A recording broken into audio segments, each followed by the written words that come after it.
Hi guys, ഇന്ന് നമുക്കൊരു തട്ടിക്കൂട്ട് കറി ഉണ്ടാക്കിയാലോ. ഞാൻ നോക്കിയിട്ട് എന്നും കറി വെക്കണം. പെട്ടെന്ന് ഞാൻ എന്ത് ചെയ്യുന്നറിയാവോ, ഒരു 5-6 ബീൻസും ഒരു ക്യാരറ്റും എടുത്തു, ഒരു ചെറിയ തക്കാളി എടുത്തു, ഒരു സവാളയും ചെറിയ സവാള, ഒരു 2-3 പച്ചമുളകും എടുത്ത് നേരെ കുഞ്ഞു കുഞ്ഞാരിഞ്ഞു.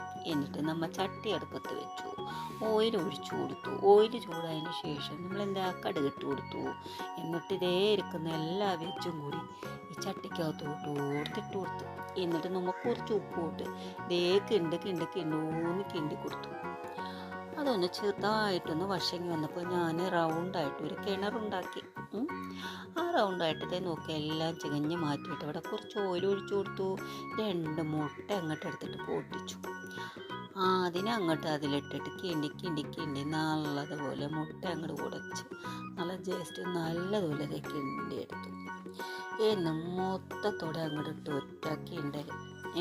നമ്മൾ സൈഡിൽ വെച്ചിരിക്കുന്ന എല്ലാം കൂടി നല്ലതുപോലെ ഒന്ന് കിണ്ടി അങ്ങോട്ട് എടുക്കണം.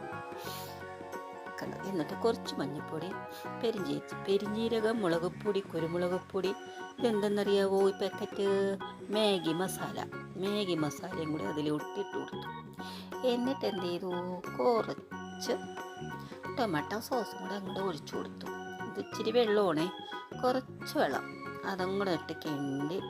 എന്നിട്ടാണ് നമ്മൾ ടൊമാറ്റോ സോസ് കൊടുക്കണം. ടൊമാറ്റോ സോസും കൂടെ ഒഴിച്ചു കൊടുത്താൽ നമുക്ക് കറി എന്താ സൂപ്പറാവും. ഈ കറി നമുക്ക് എന്തിനു വേണമെങ്കിലും ചപ്പാത്തിക്കോ അപ്പത്തിനോ റൊട്ടിക്കോ ഒക്കെ വെച്ച് കഴിക്കാം കേട്ടോ. പുട്ടിന് പറ്റുമെന്ന് തോന്നണില്ല, വേണമെങ്കിൽ പുട്ടുകൂട്ട് വരെ വലിയ തട്ടിക്കുട്ടിക്കറി എങ്ങനെയുണ്ട്, സൂപ്പറാണ് കേട്ടോ, നല്ല ടേസ്റ്റാണ്. അതുകൊണ്ടാണ് ഞാൻ നിങ്ങളൊരു വീഡിയോ ഇട്ടിരിക്കണം.